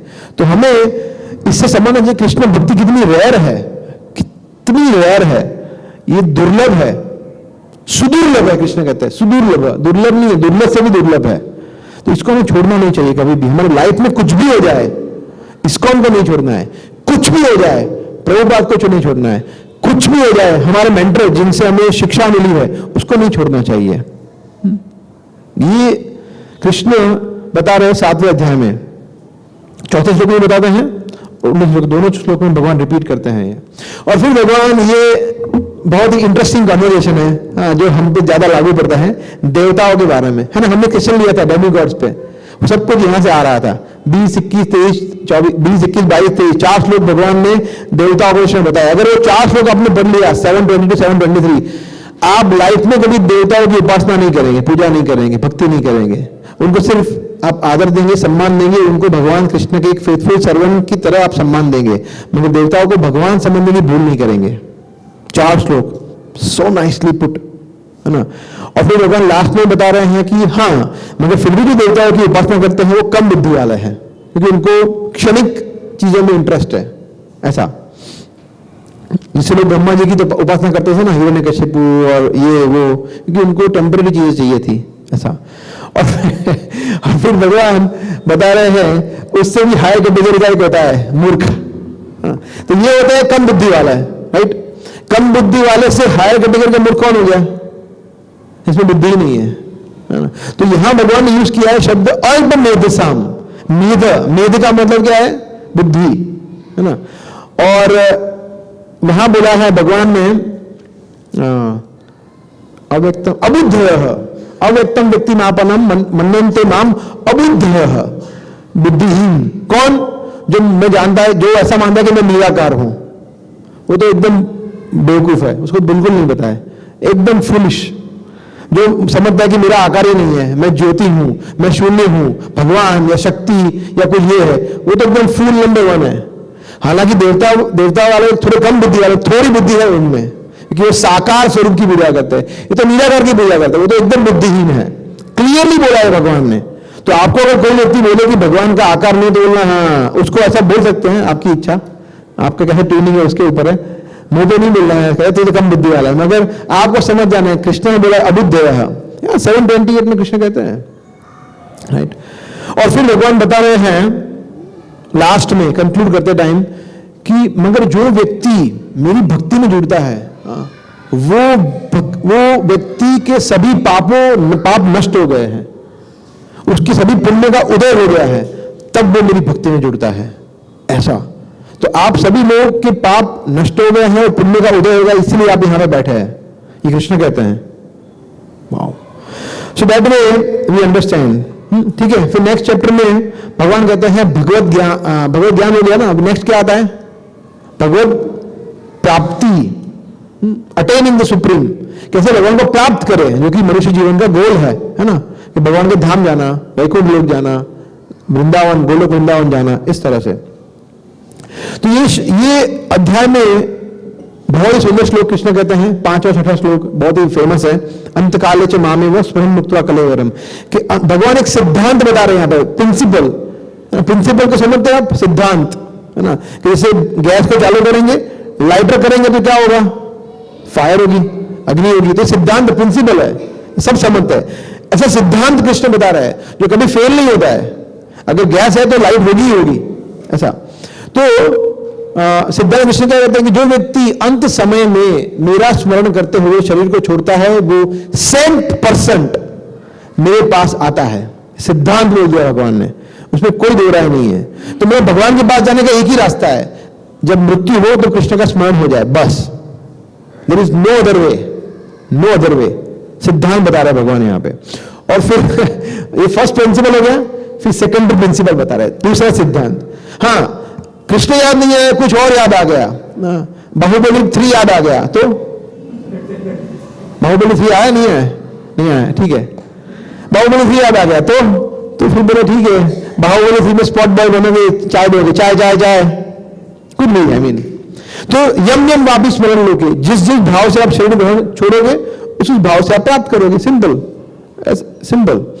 सो ये भगवान बता रहे हैं। और फिर भगवान बता रहे हैं कि अच्छा ठीक है, तो फिर फर्स्ट आप सबको फर्स्ट प्रिंसिपल में कौन जाना चाहते हैं? फर्स्ट प्रिंसिपल को फॉलो करना कौन चाहते हैं? फर्स्ट प्रिंसिपल मतलब भगवान को याद करना सब लोग चाहते हैं, राइट। तो फर्स्ट प्रिंसिपल की विधि भगवान ने बताई है, क्या है? नित्यश स्मरण, अनन्य चेता सततम यो स्मरति नित्यशः, हमेशा भगवान कृष्ण के विषय में स्मरण करना। ये धीरे धीरे हम प्रैक्टिस करेंगे तो ही होगा। कृष्ण ने बताया 14वें श्लोक में कृष्ण कह रहे हैं 8:14 में कि उसके लिए फिर क्या है, सुलभ हो जाऊंगा फिर मैं, क्योंकि वो नित्य योगी हो गया। वो हमेशा योग नहीं है, मेरे साथ कृष्ण भक्ति में हमेशा है, क्योंकि वो हमेशा मेरे विषय में सोचता है ना। तो कल से फिर ऐसा नहीं कि चलो अभी काम धंधा नहीं करेंगे, कृष्ण के विषय में सोचेंगे, कृष्ण लीला के विषय में, ऐसे नहीं है ना। कुछ भी करे कृष्ण को कनेक्ट करना है उसके बारे में, चाहे हम कंप्यूटर पे टाइपिंग करते हो, फोन करते हो, चेतना में धीरे धीरे धीरे कृष्ण को ज्यादा प्रवेश कराने का प्रयास करना है। Krishna consciousness is all about mind, mind के अलावा कुछ नहीं है। कृष्ण भक्ति में सबसे मुख्य रोल किसका है? मन का है, बाकी सब कुछ सेकेंडरी है। मन को कृष्ण भक्ति में जोड़ दिया, सब कुछ हो गया, अपना काम खत्म हो गया, फिर बाकी सब हो जाए, बाकी सब भगवान कर लेंगे। अपने को सिर्फ मन को भगवान की सेवा में जोड़ना है, बस। इसलिए कृष्ण कहते हैं मन मनाओ, भी आएगा 9वें अध्याय में, ठीक है। फिर भगवान बता रहे हैं ब्रह्मा जी के जीवन के बारे में कि देखो ब्रह्मा तो सहस्त्र युग पर्यंतम, वो फिर ब्रह्मा की आयु बता रहे हैं कि भाई ब्रह्मा जो है उनका एक दिन 1000 चतुर्युग होता है और उतनी यात्री होती है, वगैरह वगैरह। फिर और फिर भगवान काल के बारे में बता रहे हैं, काल की गणना बता रहे हैं। और फिर भगवान बता रहे हैं किस तरह से व्यक्ति शरीर छोड़ता है, कुछ शुभ समय में, कुछ अशुभ समय में। ये सिद्धांत थोड़े बहुत बता रहे हैं, मगर भक्तों के लिए उसे चिंता करने की जरूरत नहीं है, क्योंकि जो भक्त जब शरीर छोड़ता है तो हमेशा शुभ ही होता है, चाहे वो एकादशी हो, द्वादशी हो, चाहे वो पूर्णिमा हो, चाहे वो दिन हो, रात हो, कोई फर्क नहीं पड़ता, बिकॉज वो हमेशा नित्य युक्त सी योगी ना, हमेशा वो योगी है ऐसा, और वो हमेशा मेरे धाम में ही आता है, उसमें कोई दो राय नहीं है। Then chapter 9 is the most wonderful chapters, one of the most wonderful chapters of Bhagavad Gita. हाँ, इसका टाइटल किसी को पता है? हाँ, मोबाइल में किसी ने खोल दिया, वो देख देख के बोल देंगे। Very good, but it is good, it is still better. Yes, परम गुह्य ज्ञान, मोस्ट कॉन्फिडेंशियल नॉलेज, गुह्य मतलब सीक्रेट। तो उसमें भगवान फर्स्ट श्लोक में कहते हैं कि देखो अभी तक जो मैंने बताया ना वो बहुत ही जोरदार, बहुत ही इंपॉर्टेंट नॉलेज था, मगर वो तो कुछ नहीं था। अब देखो मैं बता रहा हूं बेस्ट ऑफ द बेस्ट। तो अर्जुन की जिज्ञासा बढ़ गई, बोला अभी तक कुछ नहीं, वो मतलब नहीं अभी बताऊंगा ना वो उससे भी ऊपर का लेवल का, एकदम हाई लेवल। अर्जुन बोला हाँ ये तो जानना ही है। फिर भगवान ने बताना शुरू किया भक्ति योग के बारे में। उसमें second shloka, mind blowing shloka, भगवान कहते हैं कि ये भक्ति योग क्या है। राज विद्या राजगुह्यम पवित्रम इदम उत्तमम और प्रत्यक्षावगमम धर्मम सुसुखम कर्तुम अव्ययम। और ये जो भक्ति योग है ना, आप में से कौन भक्त हैं जिनको जबरदस्ती ऐसे बंदूक रख के बोला चलो फ्राइडे प्रोग्राम है जाना है, ऐसा कोई है? जबरदस्ती आया, फोन किया, धमकी दी, ब्राइबिंग किया, बोला आओगे तो 1 लाख रुपए मिलेगा, ऐसा कोई है? कोई नहीं। सब खुशी खुशी आते हैं, दौड़ते हुए आते हैं, है ना। सुसुखम, क्योंकि ये भक्ति मार्ग है ही ऐसा, जो समझ गए उसको इतना आनंद मिलेगा। ये है most confidential knowledge, Raj Vidya, king of knowledge. What is the knowledge? Knowledge about Krishna, Krishna के विषय में ज्ञान, भक्ति के विषय में ज्ञान। तो ये भगवान यहां बता रहे हैं। और फिर भगवान बता रहे हैं कि किस तरह से मैं समस्त सृष्टि का सर्जन करता हूं, विनाश करता हूं। भगवान बोल रहे हैं ये ट्रेलर है, पिक्चर देखना है, पिक्चर देखना है, जिसको पिक्चर देखना है श्रीमद् भागवतम पूरा पिक्चर है, कैसे भगवान करते हैं, सब कुछ डिटेल में है। ये सब ट्रेलर है। भगवान यहाँ पे सिर्फ ग्लिम्स बता रहे हैं कि किस तरह से अलग अलग टाइम पर मैं विश्वजामी करता हूं और फिर सृजन करता हूं, इस तरह से। और फिर भगवान वापिस बता रहे हैं वो फेवरेट टॉपिक डेमीगॉड वाला। भगवान बता रहे हैं कि देखो भाई, आप देवताओं की पूजा करोगे, देवताओं के पास जाओगे, भूतों की पूजा करोगे, भूतों के पास जाओगे, पितरों की पूजा करोगे, पितृलोक जाओगे। मद भक्ता यान्ति माम अपि, मेरे जो भक्त है, क्लियरली बोला है मद भक्ता, क्लियरली माम अपि, वो मेरे पास आता है। तो फिर क्या करना है? यही करना है पूरी लाइफ, और कुछ नहीं करना है। No demigod worship. वो डेमीगॉड के पास क्यों जाना है? कृष्ण अपने पास अगर बुला सकते हैं उनकी भक्ति करके, तो क्लियर है ना। और फिर भगवान 9th चैप्टर इज लाइक पूर्ण 100%, 99.99% भी नहीं, 100% अमृत है। 9th चैप्टर अगर पढ़ेंगे ना तो बहुत सुंदर है। जिसमें भगवान बता रहे हैं कि मैं क्या खाता हूं, मुझे क्या देना चाहिए। पत्रम पुष्पम फलम तोयम, ये सब प्रसिद्ध श्लोक है, आपको पता ही होगा। 26वें में कृष्ण कहते हैं कि मैं ये चीजें दीजिए भक्ति भाव से, तो मैं ग्रहण करता हूं। अश्नामी, अश्नामी का मतलब मैं खाता हूं, लिटरली आई ईट, कृष्ण से। फिर कृष्ण कहे 27वें श्लोक में कि देखो आप जो भी करो, यत् करोषि यदस्नासि, वो मेरे लिए करो, मुझे अर्पण करो। मद अर्पणम, सब कुछ जो भी करो, आप तपस्या कर रहे हो, कुछ खा रहे हो, कुछ वर्क कर रहे हो, मेरे लिए करो और किसी के लिए मत करो। एंड देन कृष्ण कहते हैं कि देखो मैं तो वैसे सबके लिए इक्वल हूं, मगर जो मेरा भक्त हैं उनको मैं स्पेशल फेवर करता हूं। और फिर कृष्ण कहते हैं साधु कौन है ना। साधु कौन है कि जो जिससे कुछ गलती हो भी गई, जिससे कुछ भूल कर ली, मगर वो अगर मेरी भक्ति में लगा हुआ है, पछता रहा है कि मैंने क्या गलती कर दिया, मगर भक्ति में वापस जुड़ गया, लगा हुआ है और फिर से गलती नहीं कर रहा है, वो साधु है। साधु है, मतलब ऑर्डिनरी नहीं है, ग्रेट डिवोटी। ठीक है, गलती हो गई, दैट्स ओके, क्योंकि वो बहुत जल्दी स्थिर हो जाएगा। क्षिप्रम भवति धर्मात्मा, वो जल्दी वो स्थिर हो जाएगा, है ना। और भगवान बता रहे हैं एक और प्रसिद्ध श्लोक है इसमें, 22वां श्लोक, योग क्षेमम बहामी हम, LIC वाला, है ना। LIC में बोलता है ना कि हम आपका ध्यान रखेंगे, तो वो एक्चुअली कृष्ण रखते हैं, है ना। इंश्योरेंस कंपनी नहीं रख सकती हमारा ध्यान। कृष्ण कहते हैं कि मैं आपकी जो भी जरूरत है उसको पूरा करता हूं, जो मेरा भक्त है। अनन्य चिंतयन्तो माम, और आपके पास जो नहीं है वो मैं देता हूं, इस तरह से। And then the last shloka of 9th chapter, and that is where we are half way through Bhagavad Gita. इसमें कृष्ण कहते हैं कि मन मना भव मत भक्तो मध्याजीवान नमस्कुरु, कि अगर आप कृष्ण कहते हैं कि क्या करना है, मेरे भक्त बनना, मेरे विषय में सोचना है हमेशा, मन मना, मेरे भक्त बनना है, मेरी पूजा करना है और मुझे नमस्कार करना है। ये 4 चीजें करना है तो आप हमेशा मेरे पास आएंगे, इस तरह से। ठीक है, 10th चैप्टर में कृष्ण कहते हैं, थोड़ा फास्ट जाएंगे, अभी हम हाफ एन आवर में फिनिश करेंगे। कृष्ण कहते 10 चैप्टर इस भगवान का ऐश्वर्य, भगवान अपना ऐश्वर्य बता रहे हैं, जिसमें कृष्ण वापस वही चीज कहते हैं कि अभी मैंने बताया ना, उससे भी और कॉन्फिडेंशियल बता रहा हूं, और भूय फिर से सुनो। तो अर्जुन की जिज्ञासा भगवान बढ़ा रहे हैं ना। अर्जुन बोला हाँ प्लीज बताइए। भगवान बता रहे हैं कि देखो ये जो देवतागण है, महर्षि है, जो भी है, वो उनका आदि मैं हूं। अहम आदि ही देवा नाम महर्षि नाम च सर्वस्व, सब कुछ मेरे से उद्भव होता है। और फिर भगवान बता रहे हैं चतुश्लोकी भगवद गीता 8, 9, 10, 11, ये बहुत ही फेमस है। तो भगवान बता रहे हैं कि देखो मैं सभी का स्रोत हूं, और जो भी भक्तगण है वो मेरे विषय में बातें करते हैं, उनको बहुत आनंद प्राप्त होता है। और भगवान मैं सबको बुद्धि देता हूं ताकि वो मेरे पास आ सके। इस तरह से भगवान बता रहे हैं।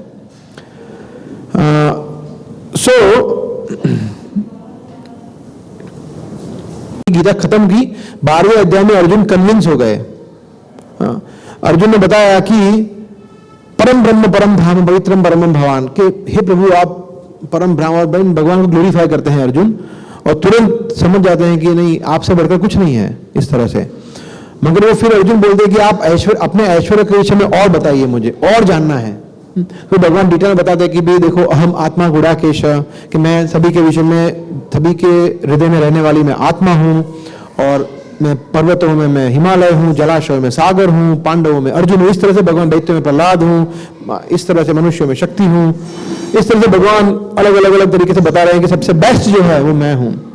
फिर भगवान बता रहे हैं कि मगर ये सब इतना सब कुछ बोलने की जरूरत क्या है, ये तो मेरी जो ऐश्वर्य है उसका एक स्प्लेंडर को क्या बोलते हैं, एक अंश मात्र है, एक स्पार्क है, छोटा अग्नि, बहुत बड़ी अग्नि, उसमें एक छोटा स्पार्क। सिर्फ मैंने आपको एग्जाम्पल दिया है। हाँ, तो इस तरह से 10 चैप्टर की समाप्ति होती है।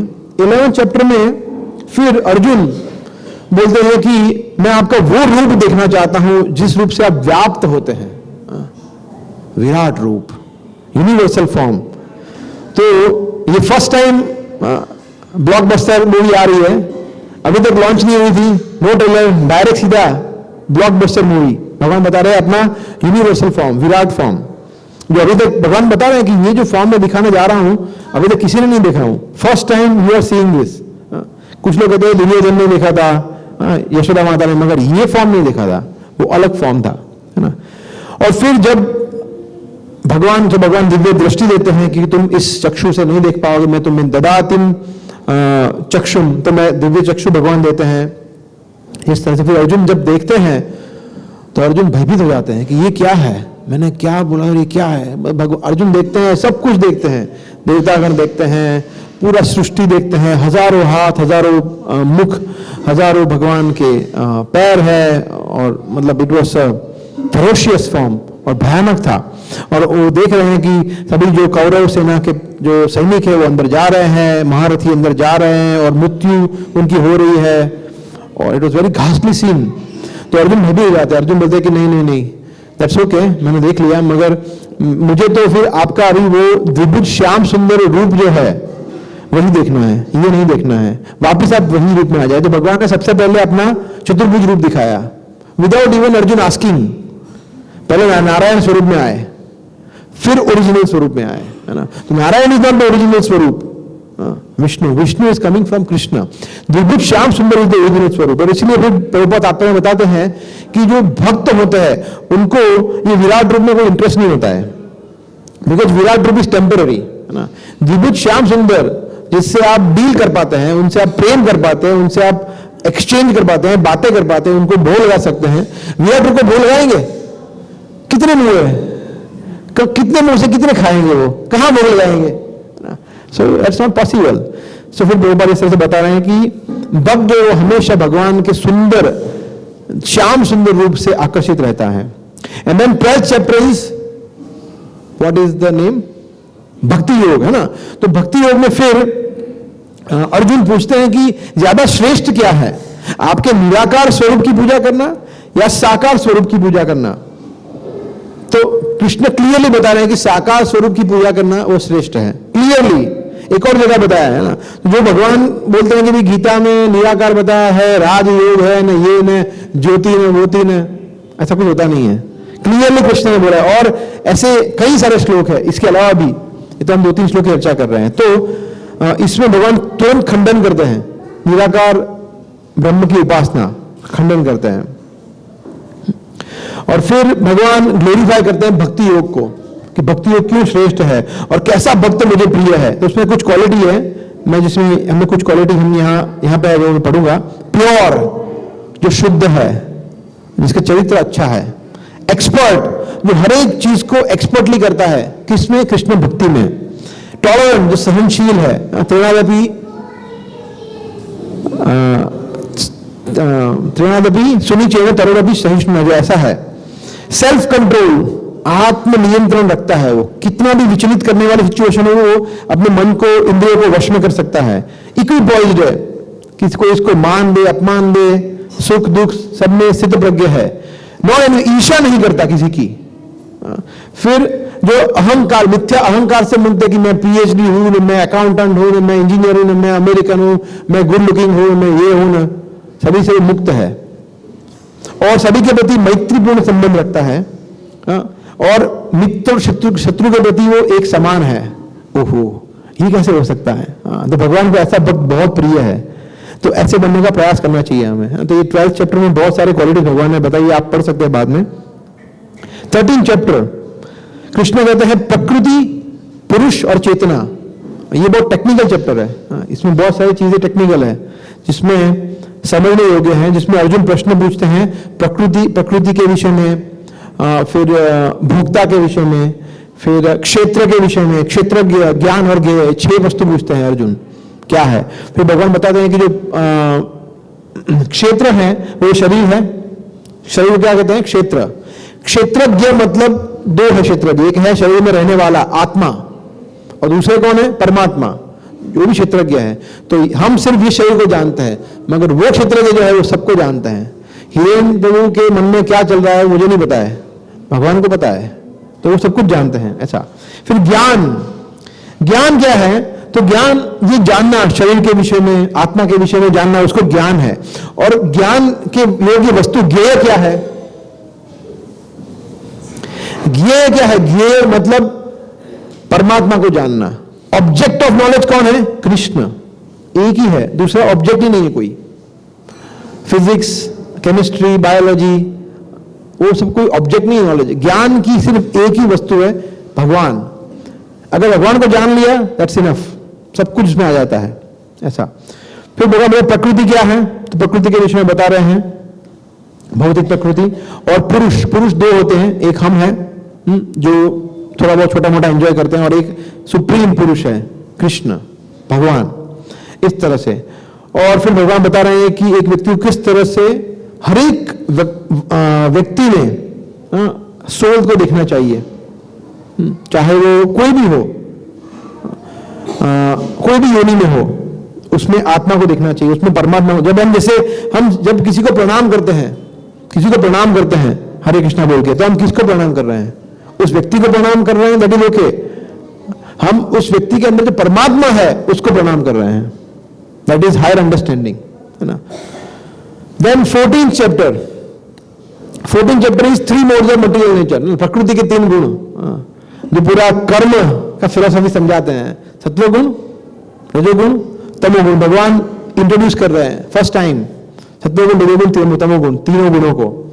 और फिर भगवान बता रहे हैं सत्वगुण लोग कैसे होते हैं। भी देखो, वो पाप कार्य नहीं करते, पुण्यशाली होते हैं, शांत होते हैं, एक्सरसाइज करते हैं, मेडिटेशन करते हैं, स्वच्छ रहते हैं, वगैरह वगैरह। और वो लोग अच्छा खाते हैं, हेल्दी खाते हैं, शांत प्रकृति के होते हैं, किसी से झगड़ा नहीं करते, ईर्ष्या नहीं करते, इस तरह से अच्छे होते हैं।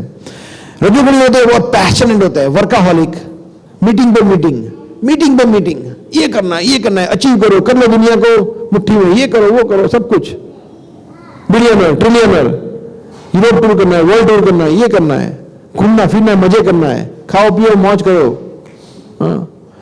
ऑपोजिट सेक्स से उनको बहुत अट्रैक्शन होता है, तो इलिसिट एक्टिविटीज करता है। तो ये सब चीजें किसमें आता है? रजोगुणी व्यक्ति। एंड तमोगुणी आलसी होते हैं, पड़े रहते हैं, नशा करते हैं, मांसाहार करते हैं, गंदी प्रकृति के होते हैं, ये तमोगुणी होते हैं। फिर भगवान कहते हैं कि ये 3 प्रकार के जो लोग होते हैं उनकी गति क्या होती है? ऊर्ध्वं गच्छन्ति सत्वस्था। I think this is 18 shloka. Anyway, भगवान कहते हैं कि जो सत्वगुण होते हैं वो ऊपर जाता है, ऊपर की योनि, मतलब हमारे ऊपर जो लोग हैं वहां पे कितने लोग हैं? 14 लोग। हम लोग बीच में है, हमारे ऊपर 6 है, नीचे 7 है, ठीक है। तो भूवर लोग, हम लोग भू लोग में, भूवर, स्वर्ग, जन्म, तपो, महर और स्वर्ग और ब्रह्म लोग। तो उसमें कोई जाता है जो स्वर्ग लोग में होता है तो सत्वगुण में होता है तो। फिर मध्य तिष्ठन्ति राजसा, जो राजसिक होते हैं वो यहीं पर रहेंगे, है ना। हालांकि वो अगर पाप करेंगे तो वो पहले नरक योनि में जाएंगे, फिर यहाँ पे आएंगे। That is that like that. और जो तमोगुणी है वो नीचे की योनि में जाते हैं, या फिर वो नीचे के लोकों में जाते हैं, पशु योनि में जाते हैं, इस तरह से। और फिर भगवान बता रहे हैं मगर जो भक्त है उसको ये सब चिंता करने की जरूरत नहीं है। वो लास्ट में भगवान बताया 26वें श्लोक में, माम चयो अभिविचारेण भक्ति योगेन सेवते। यहां भी देखो भक्ति योगेन सेवते, सगुणान समतीत्य एतान ब्रह्म भूयाय कल्पते। तो वो ये जो 3 गुण है उससे परे हो जाता है, वो शुद्ध सत्व में आता है। वो है होता है, उसको कहते हैं वसुदेव अवस्था, शुद्ध सत्व। जो सत्वगुण, रजोगुण, तमोगुण में नहीं आता है, वो नेक्स्ट कैटेगरी है वो, ऐसा। तो ये है भगवान के भक्त। 15वें अध्याय में कृष्ण, कौन सा 15वें अध्याय का टाइटल है? 15 चैप्टर, पुरुषोत्तम योग, है ना, yoga of the supreme person. तो ये अध्याय भी बहुत मुझे याद है, मैं छोटा था तो मेरी मम्मी मुझे बोलती थी कि 15 चैप्टर पढ़ना चाहिए, तो मैंने काफी साल तक पढ़ा था, एक पोपट की तरह, संस्कृत। फर्स्ट श्लोक क्या है? फर्स्ट श्लोक ऊर्ध्वमूले अगस्त्य शाखम अश्वत्थम प्राहुरव्ययम् छंदासी, ऐसे बढ़ना नहीं, ऐसा मेरे से वेदित, को पता नहीं है। मगर ये श्लोक कितना डीप है। इस श्लोक में कृष्ण कहता है फर्स्ट श्लोक में कि एक अश्वत्थ वृक्ष है जिसकी जड़ें जो है वो ऊपर की तरफ है और उसके जो टहनियां है वो सब नीचे की तरफ है। ऐसा कैसे हो सकता है? जनरली उल्टा होता है ना, बाकी सब डालियां सब ऊपर होता है और जड़ नीचे होती है। मगर कृष्ण कहते हैं वो रिफ्लेक्शन है। अगर हम पानी में देखेंगे तो रिफ्लेक्शन आएगा, राइट। तो वो रिफ्लेक्शन क्या है? आध्यात्मिक जगत का रिफ्लेक्शन है ये भौतिक जगत। ये शिक्षा दे रहे कृष्ण। अगर तात्पर्य पढ़ेंगे, मैंने भगवद गीता नहीं पढ़ी थी इसलिए मुझे पता नहीं था, मैं सिर्फ श्लोक पढ़ रहा था, इसलिए एज इट इज पढ़नी चाहिए हमें, है यथारूप। तो कृष्ण कहते हैं कि स्पिरिचुअल वर्ल्ड जो है हमारा वो एक्चुअली वास्तविक घर है, वैकुंठ जगत। और यहाँ पे हम मान रहे हैं कि देखो ये हमारा घर है, ये हमारे बीवी बच्चे, ये सब ड्रामा चल रहा है ना। एक्चुअली वास्तविक घर वो है और हमारा ये घर वास्तविक घर नहीं है, राइट। तो ये रिफ्लेक्शन, प्रतिबिंब है, वहां पे प्रेम है, यहाँ पे वासना है, इस तरह से। कृष्ण कह रहे अगर हमें यहां से मुक्त होना है इससे, तो हमें 2 चीजें चाहिए। एक चाहिए, मतलब हमें चाहिए डिटैचमेंट, वैराग्य के शस्त्र से उसको काट देना चाहिए, आसक्ति को, है ना। तो आसक्ति जो है हमारी, जनस्य मोहो अयम अहम ममेति, मैं और मेरा, मैं और मेरा, मैं और मेरा, धीरे धीरे वैराग्य होना चाहिए। अभी थोड़ा सीरियस टॉपिक्स पे डिस्कशन हो रहा है। अभी कृष्ण को सीरियसली, अर्जुन को सीरियसली इंस्ट्रक्ट कर रहे हैं कृष्ण, है ना, कि वैराग्य चाहिए। वैराग्य नहीं आएगा तो फिर आप 15-15, 20-20 साल तक चैंटिंग करो, सेवाएं करो, ये करो, एकादशी करो, वैराग्य नहीं आएगा तो आप भक्ति में आगे भी प्रोग्रेस नहीं कर पाएंगे। That is the instruction. वैराग्य आना चाहिए धीरे धीरे कि ये सब क्या है, वास्तविक सुख क्या है। भगवान के दर्शन करने में, भक्तों का संग करने में, कथा को सुनने में, माला का जप करने में, पुस्तक वितरण करने में, ये वास्तविक है। तो बाकी सब चीजें क्या उसमें है। तो ये धीरे धीरे हम डिस्गस्ट हो जाते हैं कि ये सब क्या बेकार चीजें है, तो भक्ति में आगे बढ़ पाते। ये कृष्ण बता रहे हैं 15 चैप्टर से, वेरी वेरी इंपॉर्टेंट मैसेज। तो भगवान बता रहे हैं, बहुत ही अच्छा श्लोक है ये, 7वां श्लोक, जिसमें कृष्ण कहते हैं कि आप सब लोग जो है ममे वांछ जीव भूतो जीव लोके सनातन। कृष्ण ये सिद्धांत बता रहे हैं कि हम लोग दुखी क्यों है यहाँ पे, क्योंकि कर्षति, क्योंकि हम मन षष्ठानी इंद्रियाणी, हम मन के सहित जो 6 इंद्रिया है हमारी, 5 कर्मेंद्रिय, 5 ज्ञानेंद्रिय, 6ठा मन, षष्ठानी इंद्रियाणी, 6 इंद्रियों से हम संघर्ष कर रहे हैं। We are struggling day by daily, क्योंकि हम भगवान से बिछड़े हुए हैं, है ना। प्रभुपाद उदाहरण देते हैं, उंगली अगर कट जाए हमारे शरीर से तो फिर उंगली कोई काम की नहीं है। उंगली मतलब अभी कितनी सुंदर दिख रही है उंगली, है ना, देखो उस काम में भी आ रही है, मुझे ऐसा ऐसा करना हो, मुझे कुछ भी करना हो तो उंगली काम में आती है, स्क्रॉल करना हो, स्क्रॉल करने में बहुत काम में आती है ना। तो मगर ये टूट जाए तो ये एकदम एक दिन में तो ये एकदम बेकार हो जाएगी, हाँ, सड़ जाएगी। तो हम अभी ऐसे ही है, कटी हुई उंगली की तरह है। तो यहाँ भगवान शायद 7 चैप्टर में हमारा संबंध बता रहे हैं। और फिर भगवान बता रहे हैं कि 2 प्रकार के व्यक्ति होते हैं, एक होता है क्षर, आई मीन फॉलेबल एंड अनफॉलेबल, है ना। और भगवान कहते हैं कि दूसरा है जो मतलब जो पतित है, वो हम सब है। और जो जिसका पतन नहीं हुआ है वो कौन है? आध्यात्मिक जगत में है। भगवान बोले तो क्षर और अक्षर, क्षर कौन है? हम लोग है। और अक्षर कौन है? जो वैकुंठवासी है, भगवान के धाम वाले, प्रभुपाद है, भगवान के भक्त है, शुद्ध भक्त हुआ है। तो ये 2 प्रकार की कैटेगरी है। भगवान तीसरे भी है, तीसरा भी है, मतलब मैं पुरुषोत्तम। तो 3 प्रकार के व्यक्ति होते हैं, एक भगवान के भक्त, एक भगवान के भक्त नहीं है वो असुर, तो सुर, असुर और भगवान स्वयं, 3। तो ये भगवान बता रहे हैं। 16 चैप्टर में क्या है? दैवी और आसुरी स्वभाव, कि भाई अच्छे लोग कौन है। और फिर जैसे यहां बताया अक्षर अक्षर, फिर उसको डिटेल में बता रहे हैं। अभी भगवद गीता में अगर आप देखेंगे तो बहुत ही सुंदर क्रम देखने को मिलेगा आपको। जो चैप्टर की जहां पूर्णाहुति होगी वहीं से शुरू होगा नेक्स्ट चैप्टर। तो आपको एक सिंक मिला रहेगा, तो आपको आगे एकदम बोले हाँ यहां से यहां रहा है, और यहां भगवान डिटेल में बता रहे हैं ऐसा। तो भगवान बता रहे हैं 2 प्रकार के लोग होते हैं। और जो चैतन्य चरितामृत में बताया है, विष्णु भक्त स्मृति दैव आसुरित विपर्या, 2 प्रकार के लोग होते हैं, एक विष्णु भक्त, दूसरे विपर्या जो नहीं है, मतलब असुर है वो, तीसरे कोई नहीं होते हैं। 2 ही प्रकार के होते हैं। अभी हमें सोचना है हमें कौन सी कैटेगरी में रहना है, भक्ति की कैटेगरी में या असुर की कैटेगरी में। और यहां भगवान बता रहे हैं कि जो अच्छे लोग होते हैं, दैवी प्रकृति वाले होते हैं, उनके गुण होता है जैसे वो forgiveness, gentleness, modesty, cleanliness, austerity वगैरह वगैरह बहुत सारे गुण बताए हैं।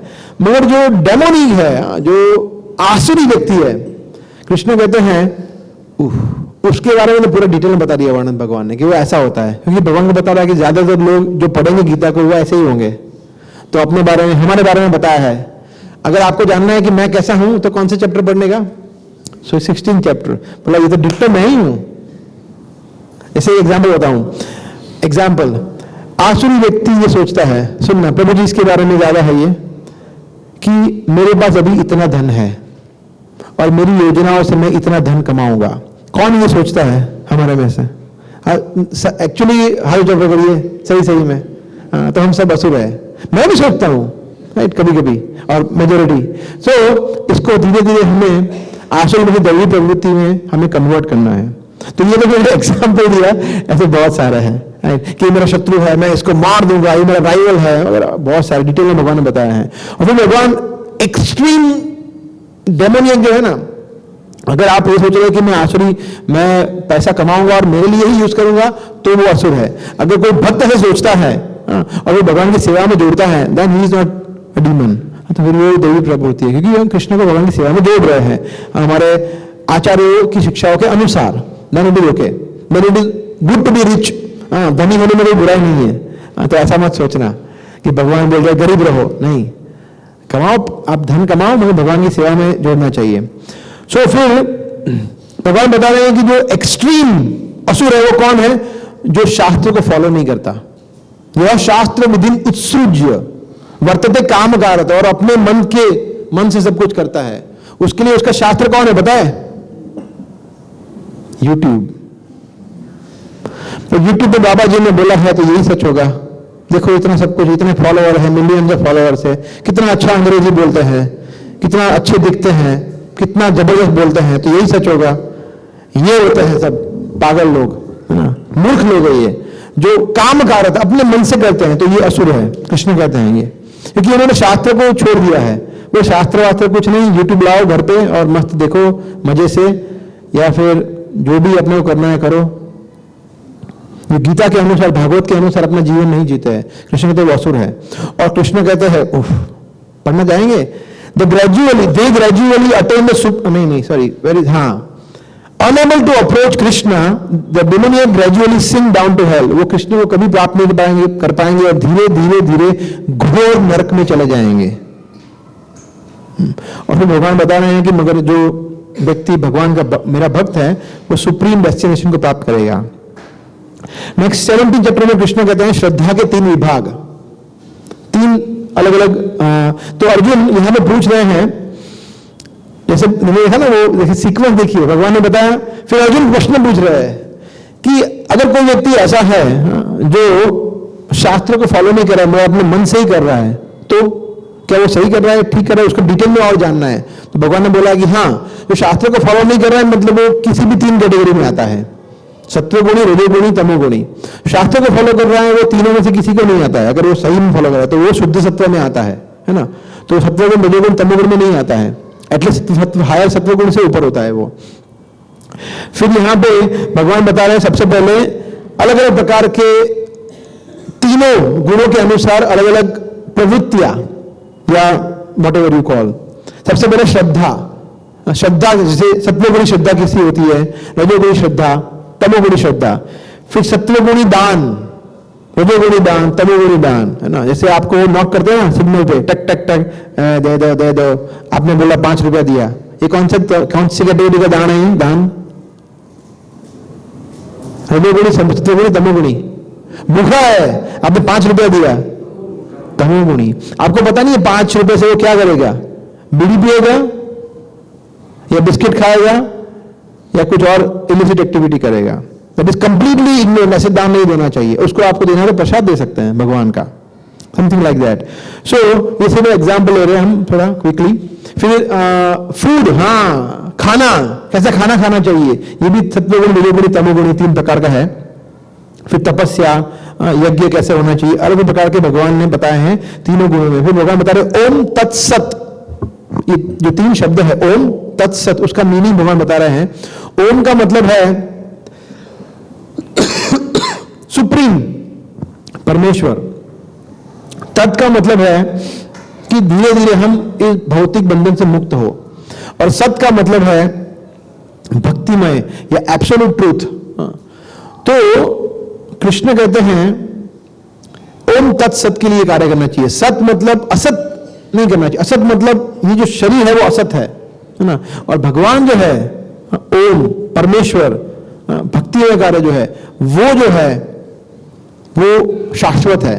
तो हमें शाश्वत चीजों को करना है, मतलब हमारे आत्मा जो शाश्वत है उसके लिए कार्य करना है, शरीर के लिए कार्य नहीं करना है। मतलब तत् मतलब ये शरीर भौतिक बंधन उससे मुक्त होकर कार्य करना है। तो ओम तत्सत के लिए, ओम तत्सत वर्षों से, युगों से कृष्ण कहते हैं कि लोग इसको फॉलो करते आ रहे हैं। सिंबॉलिक रिप्रेजेंटेशन है ये भगवान के लिए भक्ति योग का। And then the last chapter of Bhagavad Gita, conclusion, है ना, कंक्लूजन, समरी। तो फिर यहां पे अर्जुन कुछ प्रश्न पूछते हैं और भगवान उत्तर देते हैं। थोड़ा हम फास्ट जाएंगे, it's already 9:40, finish in 5 minutes. So भगवान यहाँ पे अर्जुन कुछ प्रश्न पूछते हैं और भगवान उत्तर देते हैं। मगर फिर आफ्टर 50th श्लोका, 50वें श्लोक के बाद भगवान फिर कंक्लूड करना शुरू करते हैं भगवद गीता को, जिसमें भगवान सबसे इंपॉर्टेंट चीज कंक्लूड क्या कर रहे हैं, जो 55th श्लोक है, 55वां श्लोक, इसमें कृष्ण कहते हैं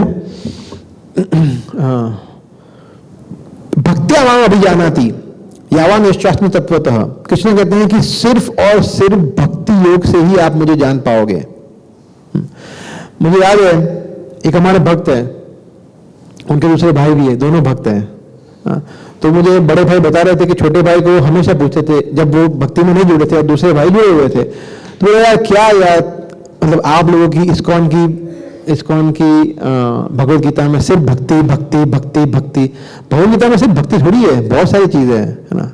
मगर अगर भक्ति के अलावा बहुत सारी चीजों का महत्व इतना होता है तो भगवान वास्तव में लास्ट में कंक्लूड क्यों करते हैं कि सिर्फ भक्ति है, मेन चीज भक्ति है। भक्त्या माम अभिजानाति, सिर्फ आप भक्ति योग से ही मुझे जान पाओगे और कुछ नहीं, दैट इज नो पॉसिबिलिटी। कर्म योग, ज्ञान योग, ध्यान योग, सब कुछ चीज ठीक है, ये इट इज गुड अगर वो अल्टीमेटली आपको भक्ति योग तक ले जाए तो, वरना दे आर यूजलेस। ज्ञान योग करते, ज्ञान करते करते करते आप निराकार आप पे पहुंच गए, वो ज्ञान योग में आपको डुबो दिया। कर्म योग करते करते आप वर्कोहॉलिक बन गए, कर्म ही पूजा है, मैं अच्छी तरह से मानव सेवा करूंगा, अच्छी तरह से मेरी फैमिली की सेवा करूंगा, इट इज यूजलेस। बिकॉज भक्ति नहीं है ऐसा। तो भगवान ये समराइज कर रहे हैं। और फिर भगवान वो वर्ल्ड फेमस श्लोक कह रहे हैं, 66 श्लोक। व्हाट इज श्लोक का 66 आई मीन सर्वधर्मान परित्यज्य, ये सर्वधर्मान परित्यज्य माम एकम शरणम व्रज, कि सब कुछ छोड़ दो, मेरी शरण में आ जाओ, मैं तुम्हें सभी प्रकार के पाप कर्मों से मुक्त कर दूंगा, डरो नहीं। तो ये कृष्ण कहते हैं। और फिर भगवान सोचते हैं कि देखो 2023 आएगा और अंकित प्रभु, राजेश प्रभु, अतिप्रिया प्रभु, शरद प्रभु, हरिन प्रभु सभी लोग बुक डिस्ट्रीब्यूशन करेंगे, तो उनके लिए भी एक 2 श्लोक बोल देता हूँ। चलो मैं भगवान 2 श्लोक बोलते हैं हमारे लिए, हमारे मतलब आप लोगों के लिए, है ना, जो पुस्तक वितरण करते हैं, जो प्रचार करते हैं, जो दूसरों को कृष्ण भक्ति देने का प्रयास करते हैं, दूसरों को कृष्ण देने का प्रयास करते हैं, रिस्क लेते हैं, लोग गालियां खाते हैं, बच्चा हट निकल निकल ऐसा सहन करते हैं, फिर स्माइल करते हैं, है ना, माताएं प्रसाद बना के आती, उनके लिए भगवान ये श्लोक बोलते हैं। कृष्ण कहते हैं कि जो भक्त ये सब कुछ सहन करते हुए, जो मैंने अभी बताया, जो वो दूसरे को देता है, वो उसको मैं क्या वरदान दूंगा, वो इसी जीवन में शुद्ध भक्ति को प्राप्त करेगा। Oh, the biggest of the biggest benediction, सबसे बड़ा वरदान। और इस जीवन के बाद कहां जाएगा वो? अमेरिका नहीं, मेरे पास वापिस आएगा। एंड द नेक्स्ट लोग कृष्ण सेज, वो सबसे बेस्ट है मेरे लिए, मेरा सबसे प्रिय प्रिय प्रिय कोई अगर कोई भक्त है तो वो है, उसके अलावा कोई भक्त था नहीं प्रिय, कोई है नहीं और कभी होगा भी नहीं। भविता न च भूय, कृष्ण कहते हैं, कभी होगा नहीं और कभी था भी नहीं और कभी है भी नहीं। वाव, है ना, जोरदार। जब ये श्लोक हम पढ़ते तो एनर्जी आती कि पीछे भगवान बैठा है, चलो पुस्तक वितरण करता है, भगवान सपोर्ट कर रहे हैं, राइट। सो दैट इज, तो पुस्तक वितरण इसलिए इतना महत्वपूर्ण सेवा है, प्रचार करना, है ना, किसी को रजिस्ट्रेशन करना कोर्स के लिए या कुछ भी सेवा। और फिर लास्ट में कंक्लूड करते समय भगवान बता रहे हैं अर्जुन को कि देखो नहीं, मैंने सब कुछ बता दिया तुम्हें, अभी that's it, Gita I am about to finish, but तुम्हें जो करना है तुम कर सकते हो, मैं किसी को फोर्स नहीं करता हूं, मैं किसी की जो स्वेच्छा है, उसकी फ्रीडम है, उसको मैं उसमें दखलंदाजी नहीं करता हूं। तुम्हें जो करना है, अगर यथा इच्छसी तथा कुरु, तो इच्छा हो ऐसा करो। मगर अर्जुन ने ऐसा नहीं बोला कि हाँ ठीक है फिर मुझे नहीं करना युद्ध। अर्जुन ने बोला नहीं, करिष्ये वचनम तव, जो आपने बोला है 100% मैं अग्री करता हूं, मैं करूंगा, है ना। तो हमें भी क्या करना है अर्जुन की तरह, गीता को पढ़ना है, माला का जप करना है, भक्तों का संग करना है, भगवान को भोग लगाना है, श्रवणम कीर्तनम करना है, नवदा भक्ति का पालन करना है, हमारा युद्ध करना है, हमारा कर्म करना है। That is Gita's instruction. ठीक है, okay, thank you very much. Shrimad Bhagavad Gita आविर्भाव महामहोत्सव की जय।